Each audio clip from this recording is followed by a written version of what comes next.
పంచాయతీలకు pending bills పై శాసనసభలో వాడివేడి చర్చ జరిగింది. తాము మొత్తం బిల్స్ చెల్లించామని హరీష్ రావు సభలో వివరణ ఇచ్చారు. బిల్లులు చెల్లిస్తే పెండింగ్ ఎందుకున్నాయని సీతక్క, శ్రీధర్ బాబు నిలదీశారు.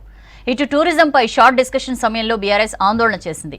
లగచర్ల ఘటనపై చర్చించాలని పట్టుబట్టింది. దీంతో సభ గందరగోళంతో రేపటికి వాయిదా పడింది.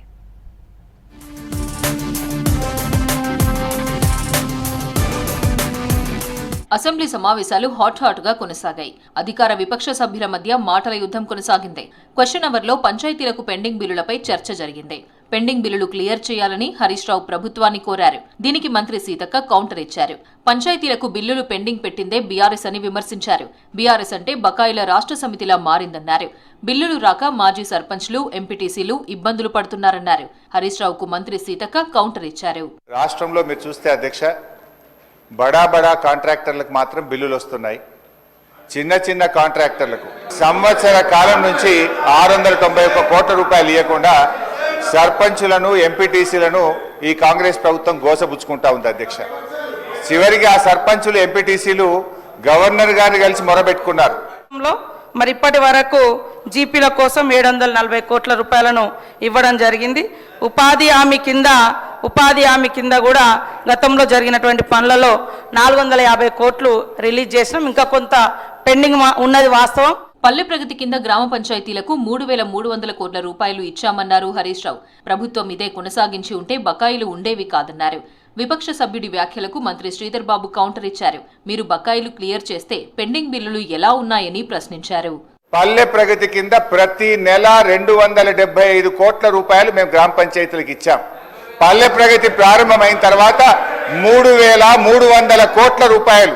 ఒకవేళ మీరు ఆ పద్ధతిని కొనసాగించుంటే నెల 275 కోట్లు ఇచ్చుంటే ప్రతి నెల 270 కోట్ల రూపాయలు రిలీజ్ చేసిన తర్వాత బకాయిలు ఉంటాయి అధ్యక్ష. ఫిబ్రవరి మాసంలో సర్పంచుల పదవీ కాలం పూర్తయింది.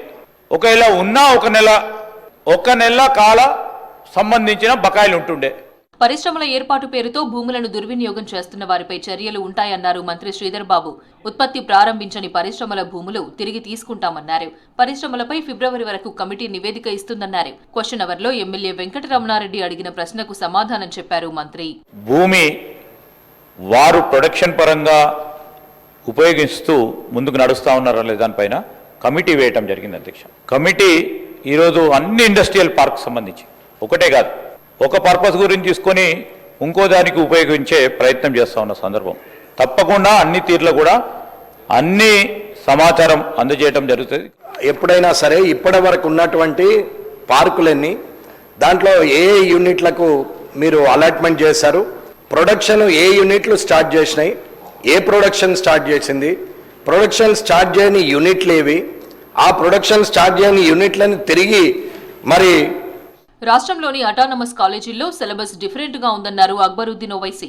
పాలసీ విధానం వల్లే అటానమస్ కాలేజీల్లో సిలబస్ ఉందని ఆన్సర్ ఇచ్చారు మంత్రి Damodara Raj Narasimha. Sir, in the scheme of instructions, course content, syllabus across the university colleges, constitute colleges, autonomous colleges and affiliated colleges, they have totally different syllabus, sir. So through you, I request the Honorable Minister Saab, sir, whether it is JNTU, whether it is Usmania or autonomous universities, sir, the syllabus has to be same. The regulatory powers of the university should be much more stringent and strong with regard to the autonomous universities, and with regard to the meeting to be conducted between the managements and the university authorities. Lunch break తర్వాత తిరిగి ప్రారంభమైన శాసనసభ సజావుగా సాగలేదు. టూరిజంపై short discussion జరుగుతుండగా BRS ఆందోళన చేపట్టింది. లగచర్ల ఘటనపై చర్చ చేపట్టాలంటూ గులాబీ సభ్యులు ప్లకార్డులు ప్రదర్శించారు. దీనిపై సీరియస్ అయిన స్పీకర్ గడ్డం ప్రసాద్ ప్లకార్డులు ప్రదర్శించొద్దని వార్నింగ్ ఇచ్చారు. సభ్యులు తీరు మార్చుకోకపోవడంతో ప్లకార్డులు తీసివేయాలని మార్షల్స్ ను ఆదేశించారు. అయినా బీఆర్ఎస్ సభ్యులు నినాదం చేయడంతో సభ గందరగోళంగా మారింది. విపక్షాలు సభ మర్యాదలు పాటించాలని సూచించారు భట్టి. ప్రజా సమస్యలపై చర్చించేందుకు సహకరించాలన్నారు.